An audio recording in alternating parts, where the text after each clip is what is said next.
بھٹی صاحب، آج کا جو پیکج ہے وہ بیان کیجئے، پھر آگے بڑھتے ہیں۔ بسم اللہ الرحمن الرحیم، الحمدللہ رب العالمین، والصلاة والسلام علی اشرف الانبیاء والمرسلین، اما بعد۔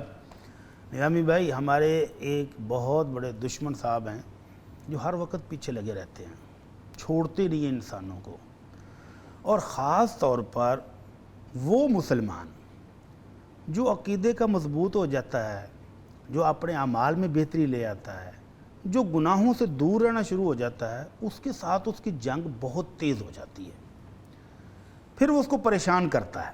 اب جب اس کا زور نہیں نہ چل رہا ہوتا کہ اس سے گناہ کرا لے، برائیاں کرا لے، تو پھر وہ دوسرا حربہ استعمال کرتا ہے اس کو ٹینشن دینے کا، اس کو پریشان کرنے کا، وسوسے ڈالنے کا۔ کیا کہتا ہے آگے کہ تو نے وہ فلاں ٹائم پر یہ جو غلطی کی تھی، پتہ نہیں تجھے ابھی تک معافی ملی ہوگی کہ نہیں۔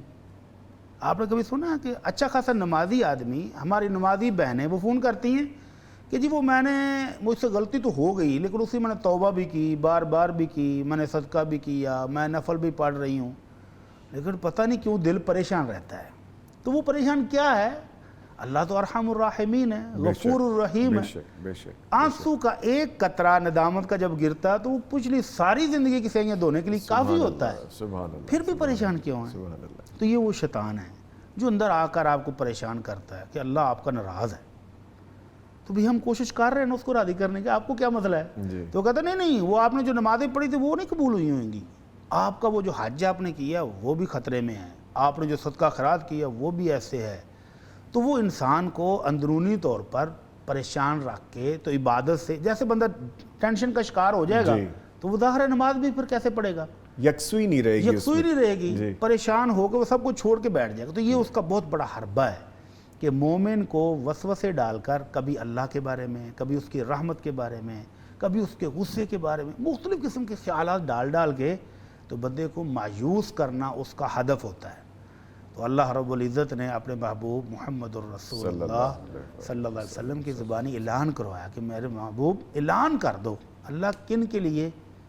کہ ان کے لیے جو گناہ کر کر کے تھک چکے ہیں نا، لا تقنطوا من رحمت اللہ، میری رحمت سے تو وہ بھی مایوس نہ ہوں۔ اللہ اکبر۔ تو جو باقاعدہ معافی مانگ رہا ہے، جو نمازیں پڑھ رہا ہے، جو اللہ کو راضی کرنے کی کوشش کر رہا ہے، وہ بھلا کیوں مایوس ہوگا؟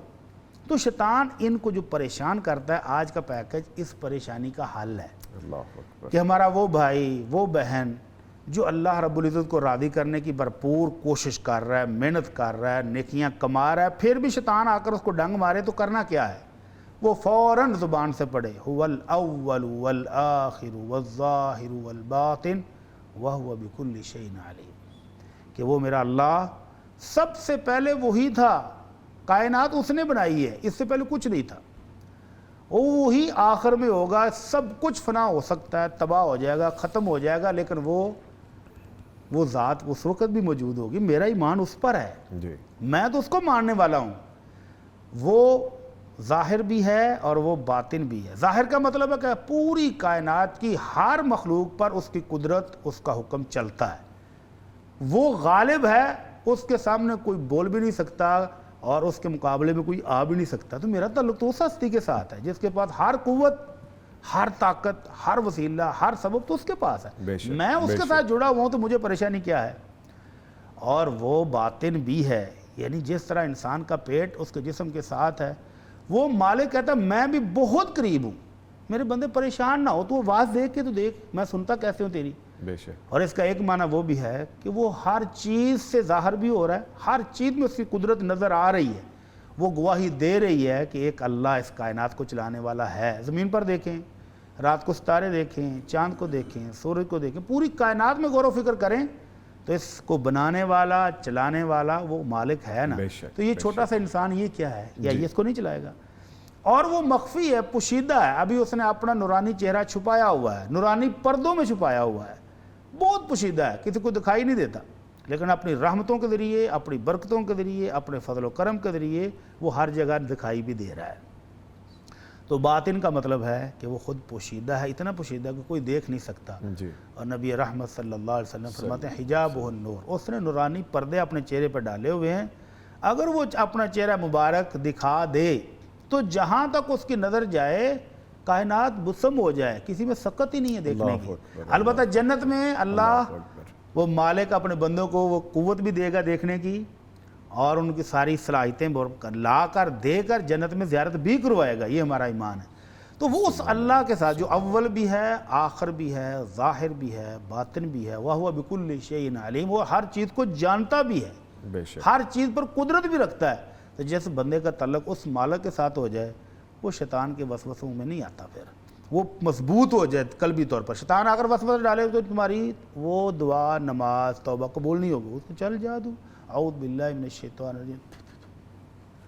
تو صحابہ کرام جو ایمان کے پہاڑ تھے، جن کے ایمان پہاڑوں جیسے مضبوط تھے، ان کو بھی شیطان کبھی کبھی آگے اس طرح تنگ کرتا تھا، جی، تو وہ پریشان ہو کر آئے، اللہ کے نبی یہ ایسے ایسے خیالات آتے ہیں کہ زبان پر لاتے ہوئے بھی ڈر لگتا ہے۔ آپ نے فرمایا واقعی ایسے خیالات آنے لگ گئے ہیں؟ کہنے لگے جی اللہ کے رسول ہم تو بڑے پریشان ہیں۔ آپ نے فرمایا ذاک صریح الایمان، جب شیطان یہاں تک پہنچ جائے تو سمجھ لو کہ پکا خالص پیور ایمان اس دل میں موجود ہے، اسی لیے چور آیا ہے ڈاکہ مارنے کے لیے۔ اللہ اکبر۔ تو جہاں یہ نہیں ہوتا وہاں اس کو جانے کی ضرورت نہیں ہوتی۔ تو جو بندہ شراب پی رہا ہے، گناہ کر رہا ہے، بدکاریاں کر رہا ہے، برے کام کر رہا ہے، وہاں شیطان نہیں جاتا، اس کو وسوسے بھی نہیں ڈالتا، کیونکہ وہ تو پہلے ہی بہت بڑا بزنس چلا رہا ہے اس کا۔ تو جہاں خالص ایمان، پیور ایمان ہوگا، جی، وہاں وہ آخری حربے کے طور پر یہ وسوسے ڈالے گا، اور اس کا حل کیا ہے کہ فوراً زبان سے پڑھیں وَالْأَوَّلُ وَالْآخِرُ وَالظَّاهِرُ وَالْبَاطِنُ وَهُوَ بِكُلِّ شَيْءٍ عَلِيمٌ۔ تو یہ وسوسے ختم ہو جائیں گے، یہ ٹینشن ختم ہو جائے گی، اور انسان پرسکون ہو کر اپنے رب کے ساتھ تعلقات جوڑ سکتا ہے۔ ماشاءاللہ، ماشاءاللہ۔